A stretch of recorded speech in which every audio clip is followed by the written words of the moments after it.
दोस्तों, अगर आप जयपुर में कोई प्रॉपर्टी लेने की सोच रहे हैं और आप सोच रहे हैं कि मैं एक सोसाइटी पट्टे की प्रॉपर्टी ले लूं, तो दोस्तों गलती से भी मत सोचना, क्योंकि सोसाइटी पट्टे की प्रॉपर्टी की कतई कोई गारंटी नहीं है कि वह 100% सुरक्षित है। नमस्कार दोस्तों, मेरा नाम है महेंद्र कुमार। मैं पिछले 10 सालों से डिजिटल मार्केटिंग के फील्ड में काम कर रहा हूं और फिलहाल एक इंडिपेंडेंट रियल एस्टेट एडवाइजर के तौर पर लोगों को उनके सपनों का घर लेने में और रियल एस्टेट के फील्ड में इन्वेस्ट करने में हेल्प कर रहा हूं। तो दोस्तों, पिछले वीडियो में हमने बात की थी कि जेडीए क्या है, हमें जेडीए अप्रूव प्रॉपर्टी ही क्यों खरीदनी चाहिए और उसके क्या फायदे हैं। इस वीडियो का लिंक आपको डिस्क्रिप्शन में मिल जाएगा। और आज हम बात करने वाले हैं सोसाइटी पट्टे की प्रॉपर्टी क्यों नहीं लेनी चाहिए।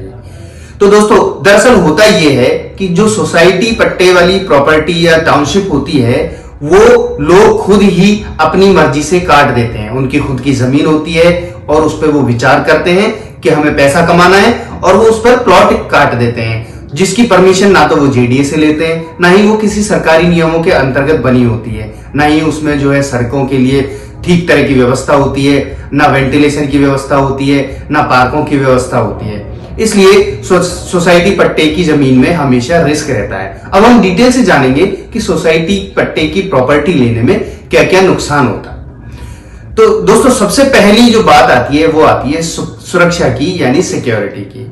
जो सोसाइटी पट्टे की प्रॉपर्टी होती है वो सरकारी नियमों के अनुसार बिल्कुल भी नहीं बनी होती है। इसलिए उस प्रॉपर्टी के डिस्प्यूट होने के या उस पर भविष्य में झगड़ा होने के या बने बनाए मकानों को तोड़ने की चांसेस ज्यादा रहते हैं, और इसका उदाहरण तो हम आए दिन आजकल देखते ही रहते हैं। दूसरा, सोसाइटी पट्टा की प्रॉपर्टी खरीदने का सबसे बड़ा नुकसान यह है कि इस प्रॉपर्टी पर हमें कोई भी बैंक लोन नहीं देता, और जो जेडी की प्रॉपर्टी होती है उसमें तो कोई भी सरकारी बैंक आसानी से लोन दे देता है, लेकिन सोसाइटी पट्टा की प्रॉपर्टी में लोन लेने के लिए हमें कई जगह चक्कर लगाने पड़ते हैं, और अगर कोई लोन दे भी देता है तो वो बहुत ज्यादा इंटरेस्ट रेट हमसे लेता है। इसलिए हमें कभी भी सोसाइटी पट्टा की प्रॉपर्टी नहीं लेनी चाहिए। दोस्तों, तीसरा, अगर हम बात करें सोसाइटी पट्टा प्रॉपर्टी खरीदने का अगला नुकसान ये है कि यहाँ पर सुविधाओं की कमी होती है, क्योंकि ना तो इसको सरकार मंजूरी देती है और ना ही ये सरकारी नियमों के अकॉर्डिंग बना होता है। इसलिए यहाँ पर ना तो गवर्नमेंट काम करती है और ना ही जेडीए काम करता है, और ना तो यहाँ पर बिजली आती है, ना सड़क आती है, ना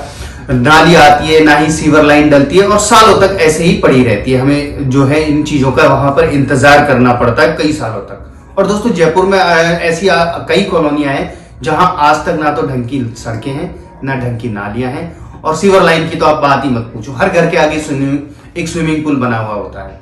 इसलिए हमें जेडी अप्रूव प्रॉपर्टी ही खरीदनी चाहिए।